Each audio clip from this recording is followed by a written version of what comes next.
So my kids and I have this thing that we like to do where we go on Disney Plus, like if we're trying to find something to watch, and instead of finding something to watch, we just watch trailers forever. It doesn't matter if they're trailers for shows and movies that we've already seen or ones that are upcoming. Our favorites are the ones that like really pique our interest, and we will legitimately watch them over and over and over again. And it got me thinking, students look at the way we open lessons and units the same way that my kids and I look at trailers. The gateway activity is basically the trailer for what's to come in the classroom. And if it falls flat, that's the one that we're not going to finish, right? Like we're not going to finish watching that trailer. I have already lost most of our students before we even start. Which is why we care so much about it. And so one of our very favorite strategies that we want to share with you right now is a gateway activity using picture books. Picture books are the perfect little intro to big concepts and themes. They're engaging in a way that's unexpected. Here's a fun fact. We have a whole lesson ready made for you and absolutely free to download that uses the book Cloudy with a Chance of Meatballs. And we use it to introduce the genre of dystopia and all of the big ideas within it. So if you've ever been in the market for tricking and deceiving your students with something that's really engaging and fun, this is the lesson for you. Every single time we use Cloudy with a Chance of Meatballs in the classroom, students are walking away intrigued. They're talking to each other. They're talking out the door about what happened in class. I mean, dreams really do come true. And they're thinking about what's coming the next day. All of these signs of a very successful gateway lesson. And did we mention that the whole lesson is free? You can go and download it right now and come back to it whenever you are ready. Head to the show notes for this episode or go to shop.bravenewteaching.com/cloudy to download this lesson today. We can't wait to see how it works in your classroom. This episode is brought to you by Curriculum Rehab by us, the team here at Brave New Teaching. It is the first and only teacher PD of its kind, a course to help teachers like you by guiding you through creating your own personal framework for curriculum.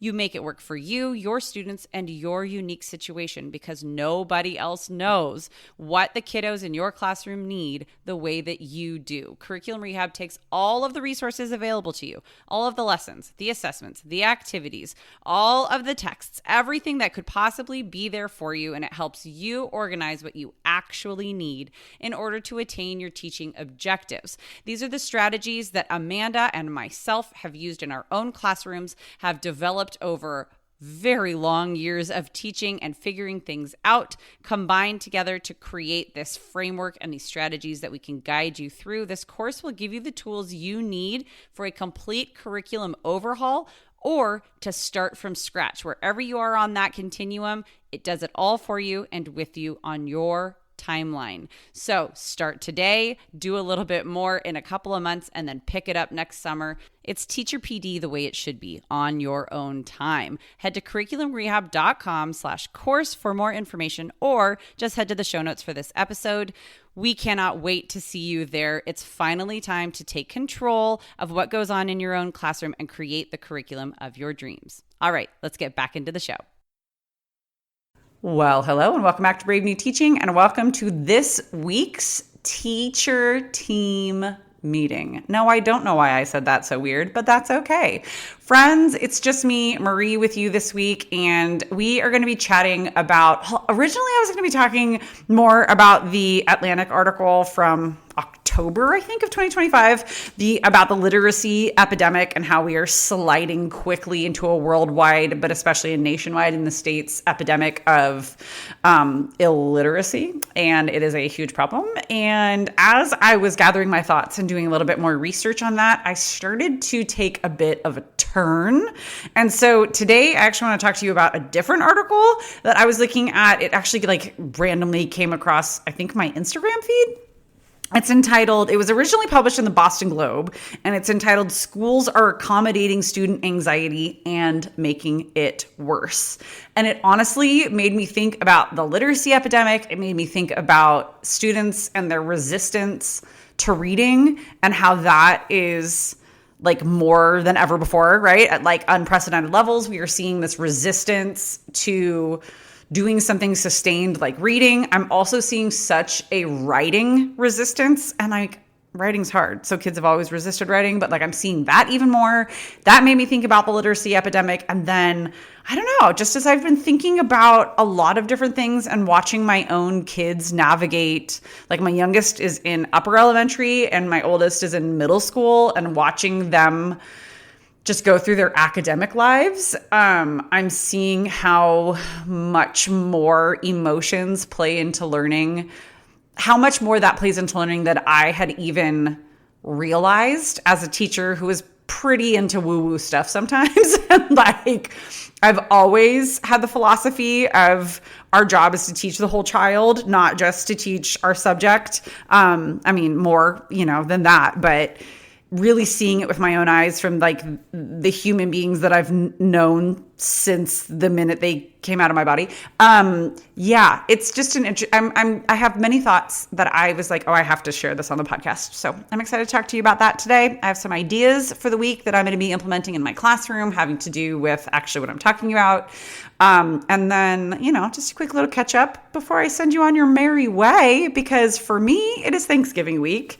By the time you're listening to this, it is probably Thanksgiving is over. But I've had this week off and I've been moving back into my home. So, long story, I'll tell you in a minute. I won't tell you the whole story because that's just a little too much. But before we get going, there's something we have to do, and that is cue the music. You're listening to Brave New Teaching, and we are so much more than a podcast. We give teachers the inspiration, support, and tools to challenge the status quo. I'm Amanda, and I'm a former English teacher from Illinois. And I'm Marie, and I'm a high school teacher from Southern California. Join us after the show and happy hour to extend your BNT experience with instant access to our resources, workshops, and courses. Visit shop.bravenewteaching.com/happy hour to join us today. We're so glad you're here. Enjoy the show. Okay, so as I was talking about in our little intro, I was going to talk a little bit more in depth about my thoughts on the Atlantic article about the literacy epidemic from late October. Mid-October, late October, it doesn't matter. Then as I was like gathering my thoughts, I was thinking about how we focus so much I'll just say we as educators, right? Like, because that's really the we that I can speak from. I can speak as a parent, I can speak as an educator, especially like an English language arts educator, teacher. We think of literacy and the literacy epidemic in terms of reading, I would say more often than we think about it in terms of writing. But those are two sides of the same coin. I mean, listening and speaking to, yes, absolutely. But reading and writing when it comes to literacy are it, right? That's the literacy coin.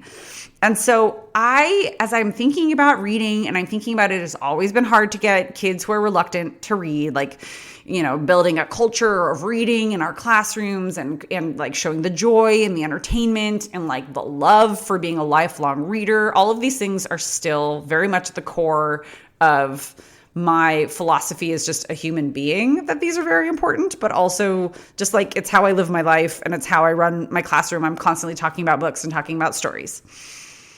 That's not really getting me anywhere with quite a few of my students. Like when it comes to reading, I have a couple of girls who are in my drama class right now, who are seniors, who I had as juniors last year in my English class.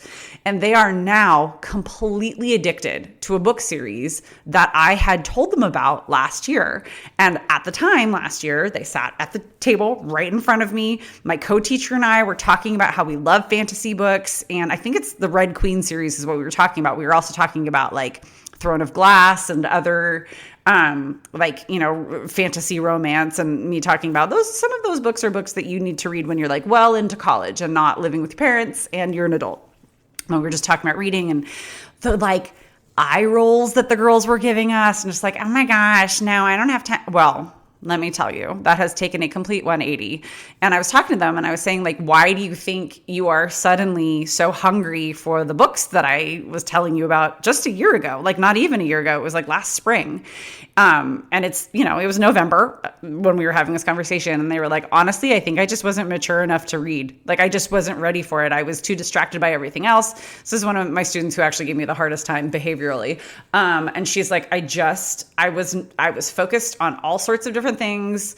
She's all, I was focused on the wrong things. I said, were you focused on the wrong things, or were you just focused on different things because you were younger? And she's like, yeah. I said, yeah. I mean, in anybody's life, time makes a huge difference, but especially in a child, like in a teenage life, the difference of 6 months is the difference between not being able to drive and driving yourself around and having a job and driving yourself to and from that job. Like, that's a huge life change, right? So even when it seems something like reading shouldn't change that much within any given amount of time, in a teenage brain, that's just a big gap in any kid's brain. That's any amount of time is a big gap, and a lot of things can change developmentally, right? Like, we know these things, but then when we apply them through this different lens, and I actually heard the girls telling me, like, we just weren't ready, and now it's like all we can talk about is we're like calling each other late at night to talk about the book and like see how far she's gotten and see if we're caught up, and then make sure we're not spoiling it for each other. And I just was like, well, that's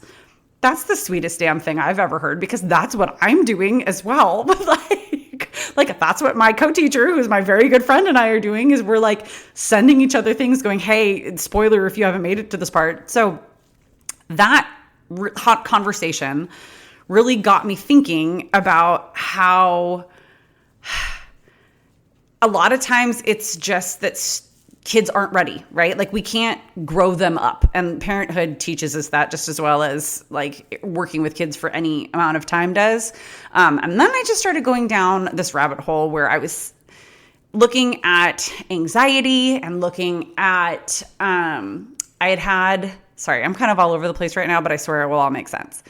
I had an IEP for a student who has a legit learning disability, who has dyslexia. And I know I've shared on the podcast before, my daughter has dyslexia, and we have done quite a bit of work, like with her IEP goals and with her supports, both at home and at school, in helping her get to a point where she's gaining more confidence when it comes to reading and writing and even just listening and speaking as well, because it affects all of these different parts of your brain. And so I had an IEP meeting for a student with pretty like moderate dyslexia. And we're just a lot of the accommodations that have been written into this document stunned me with how little they seem to have to do with the specific learning disability, and how much they had to do with the emotions surrounding the actions affected by this learning disability. It had a lot more to do with the student's anxiety around reading and writing than it actually had to do with reading and writing. And this IEP happened at the exact same time as I had the article that I was telling you about before suggested in like my Instagram feed. And it was originally in the Boston Globe, and it is entitled "Schools Are Accommodating Student Anxiety and Making It Worse." And now this specific student, like, I'm not going to get into that kid's story because that's not appropriate. That's not what I'm here for. But I'm just kind of like, this is where all of these things kind of got together in my little brain. And as I was reading this article, it was talking about how things like, learning goals that are like in an IEP, specialized learning goals, often address things other than what they are meant for, specific to like the emotional stress or emotional issues that surround difficulties in academics and social settings for students in a public or just like a in-person school setting. And so basically it was saying that a lot of the accommodations that we provide as schools for students are actually where it seems like we are making things better, like time and a half on, for like a test or for work, alternative locations for testing, being able to do presentations in front of a small group or just the teacher rather than in front of a whole class. While it seems like that is addressing a student need, what it's actually doing, and this is by the authors of this article, the psychologists that wrote this article, basically it's just avoidance. And avoidance, rather than helping anxiety, it does solve it in the moment, but it just increases anxiety in the long run. And so if avoidance increases anxiety and like anxious reactions, exposure on the other side builds resilience. That anxiety, which is increased by avoidance, just begets more avoidance, which begets more anxiety, versus exposure to whatever it is that is making us anxious. Obviously, outside of like real extreme cases, exposure builds resilience. And so I took a total left turn from reading. So I've been a little misleading in this one. And I started to really think about writing, because reading, especially at like the high school level, middle and high school levels, our kids are in such varying places, and reading is a much softer skill, I would say, than writing is. I can tell how well a student is understanding something they're reading by the way they talk about it, the way they answer questions, and the way they write about it. I can tell how well a student can write by how well a student can write, right? So like there's just a more cut and dry skill identification there. So this all brings me to what I wanted to talk to you about today, is that I wonder if one of the steps into addressing the resistance and the literacy epidemic when it comes to reading in our classrooms might be through addressing writing skills. So like, hear me out. Writing, I will say, is the place that students cheat the most, especially with AI. Like they just run something through OpenAI or whatever type of AI they can access, and AI is writing things in their voice, quote unquote. They're giving them my prompt. They're giving them all sorts of different things, and they're getting out these papers that aren't half bad. Sometimes, like best case scenario, paper's not half bad. Worst case scenario, it's a paper about something completely different, and it says that like Abraham Lincoln and Barack Obama lived at the same time, which I legitimately got that paper, and I was like, hey, did you read this over? And the kid was like, well, yeah, I wrote it. And I was like, but did you? Because I'm going to give it to your U.S. history teacher. And they were like, why? And I was like, it's because you said that Lincoln and Obama were peers, like contemporary peers. Anyways, I digress. Sorry, I needed water for a second there. So I wonder if addressing the reluctance to try when it comes to writing might help in the long run with something like reading, because writing does take a certain amount of focus. It takes a certain amount of perseverance to be able to write something.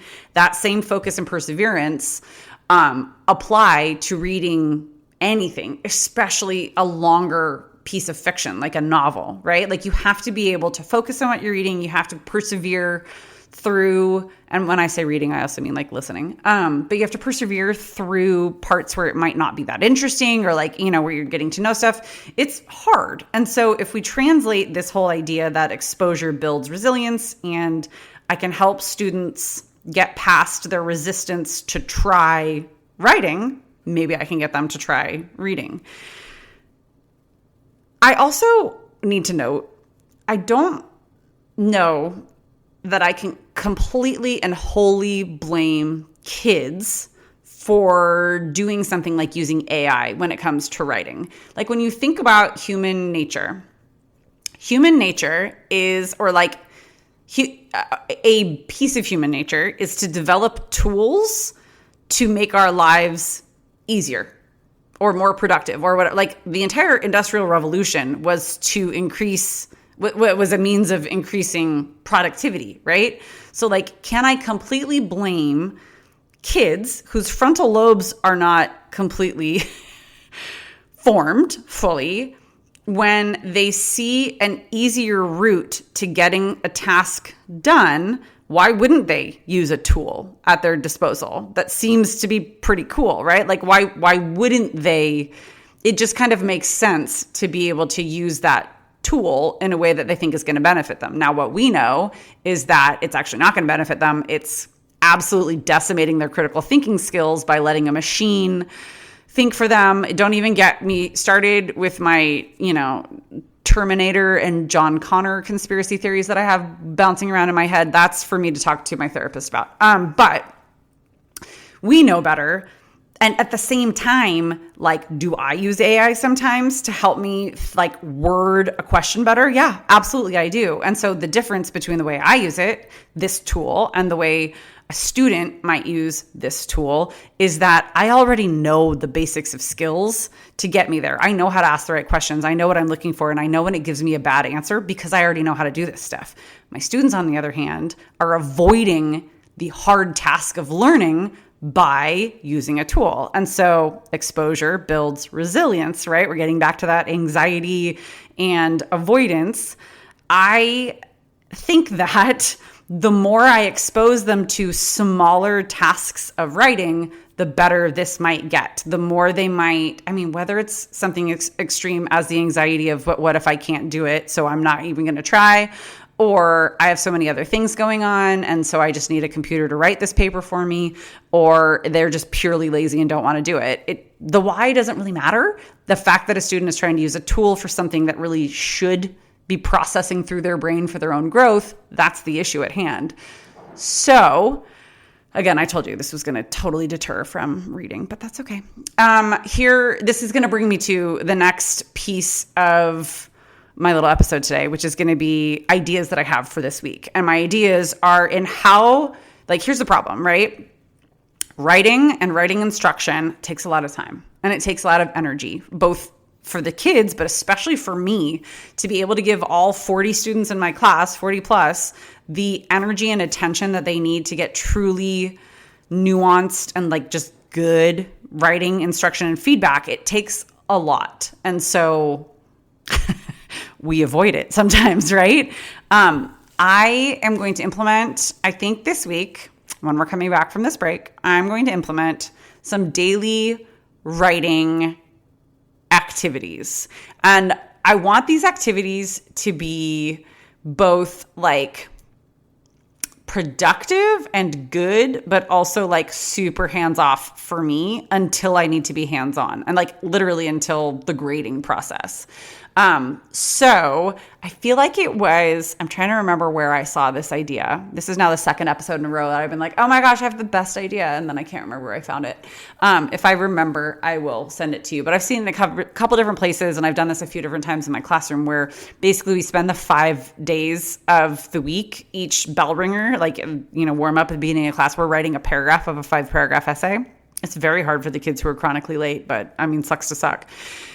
And so on Monday, we write a claim and an intro. Tuesday, a body paragraph. Wednesday, a body paragraph. Thursday, a body paragraph. Friday, a conclusion. And we rinse and repeat the next week, and rinse and repeat the next week. And I am going to treat this as a clinical trial to see if we've got, coming back this week is the first week of December, right? We've got 3 weeks and then 2 weeks off, and then I have a week in finals. And that final will be an essay, or within those finals will be an essay that I would be able to then compare against the first batch of essays that I got from them at the beginning of the end of the first quarter. And I can see, I can see what I can see, and then have them reflect, and we'll just see what happens. So, I would say, back to the article I was talking about, if you haven't read the literacy epidemic one from The Atlantic, give it a look. It's going to probably boil your blood because it does a lot of school and educator shaming. I think it does a lot of shaming, or maybe it's just that I'm super defensive because I'm a teacher. But I would also say take a look at this Boston Globe article. It's pretty short. It's a quick read. And it hits some things on the head, and it just really brought some pieces into place for me. And again, it pushed me towards the writing side of things, which I thought was very interesting. Because again, if exposure builds resilience, increased exposure to writing should beget a willingness to at least try. That's what I'm looking for, is a willingness to try. Because if they can try, then we're getting somewhere. So I think what I'm going to look for is create a list of questions.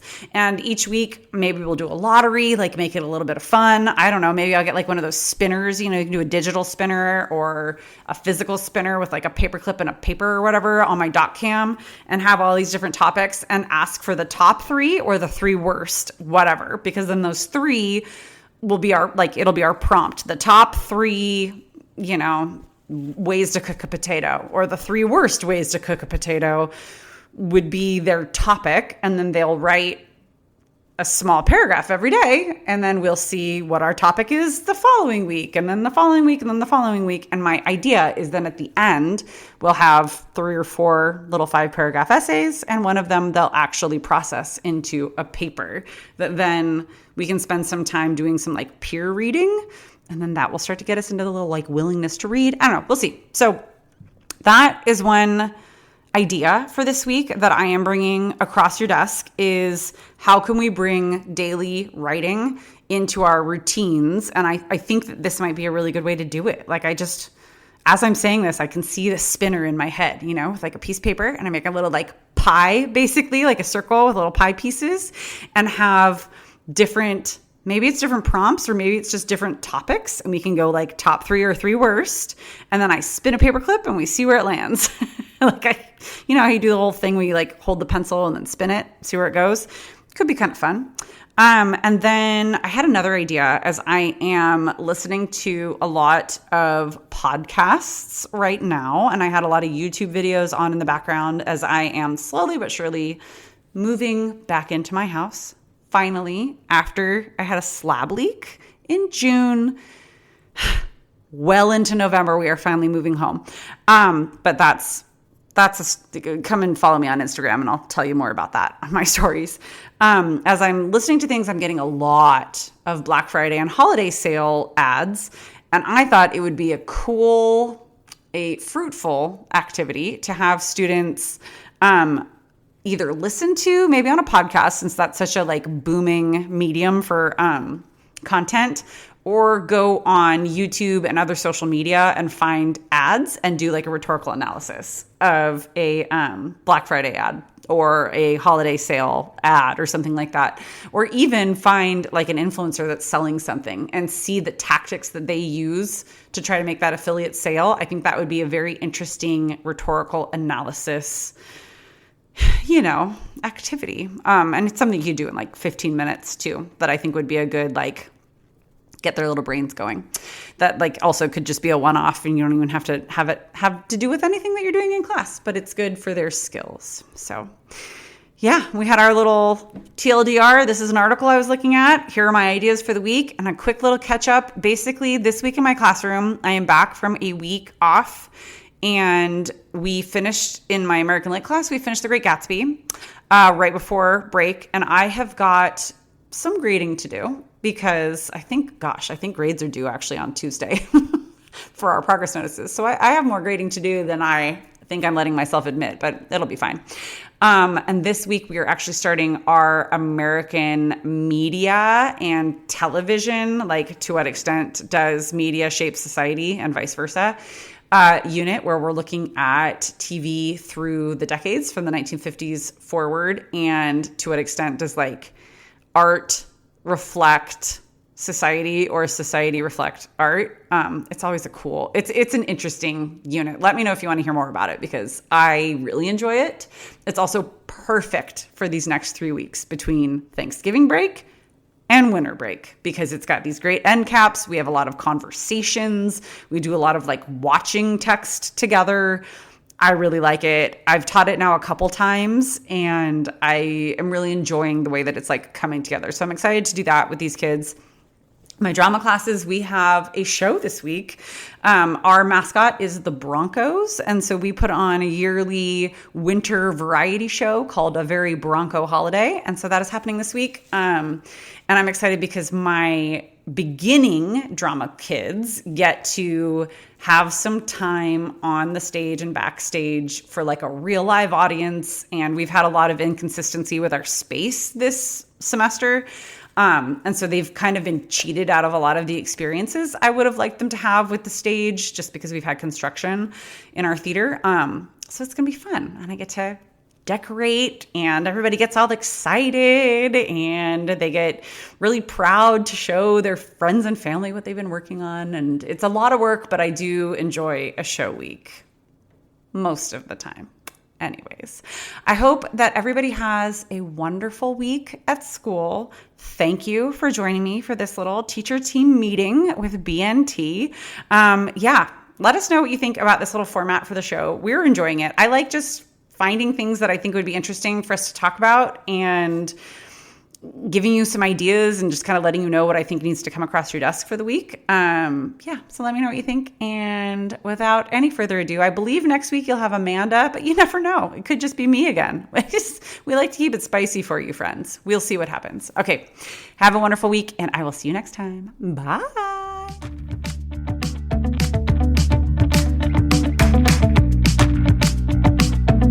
Thanks again for listening to Brave New Teaching. We'd love to keep the conversation going over on Instagram. And while you're there, check out the links in our bio for the most up-to-date events going on in Happy Hour and the Brave New Teaching community. Thanks for being here, and have a great week at school.